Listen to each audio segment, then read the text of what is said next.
Nigerian judiciary has had a fair share of the good and the bad in the year 2024.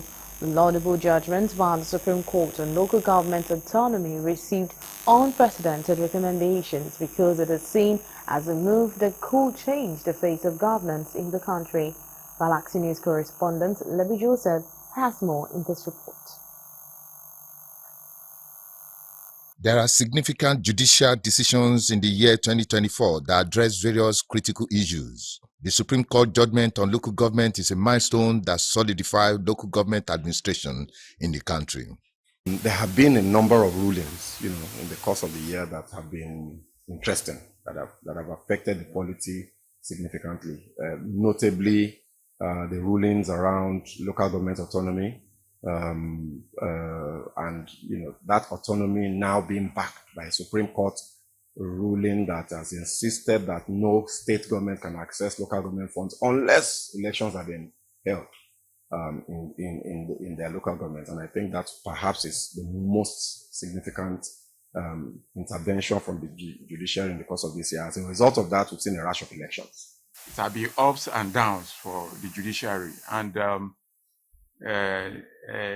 currently we are in our lowest ebb, lowest point, and that's not too good for us. We started on a high note in January because we have some landmark judgments that some people may not accept. It's a good one, and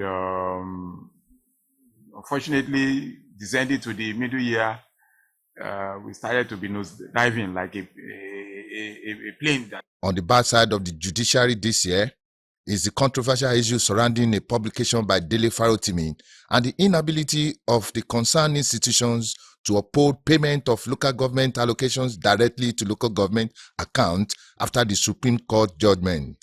The legal counsel that actually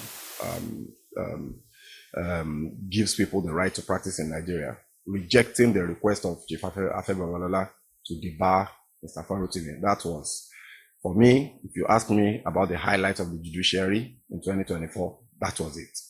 That was something that gave a lot of hope that indeed there are still parts and segments of the judiciary and the judicial system in Nigeria that it will stand for justice and what is right. If the judiciary fails, then the government will fail and the people will fail. At the end of the day,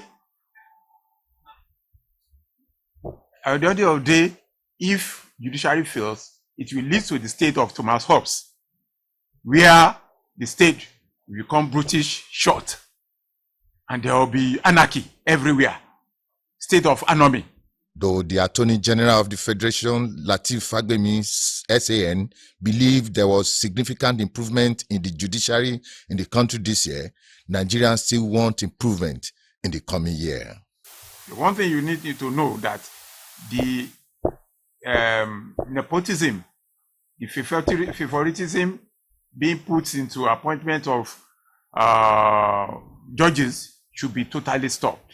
I'm not saying they should not appoint their children or wife, but it must be on merit. Most of the appointments they are doing, I'm sorry to say this, because this is what Farotimi too said.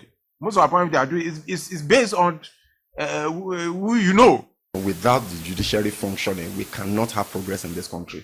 Without judiciary functioning properly, we cannot have foreign investment. This investment that President Tinubu is pursuing all over the world. Just have a system where there is law and order, respect for the rule of law, and you will see monies coming, because everybody that wants to invest wants to be sure that in the event, almost inevitable event of business conflict or disagreement, that they can go to court and within a reasonable period of time, that they get proper redress. From Lagos, this is Levi Joseph reporting for Galaxy TV News.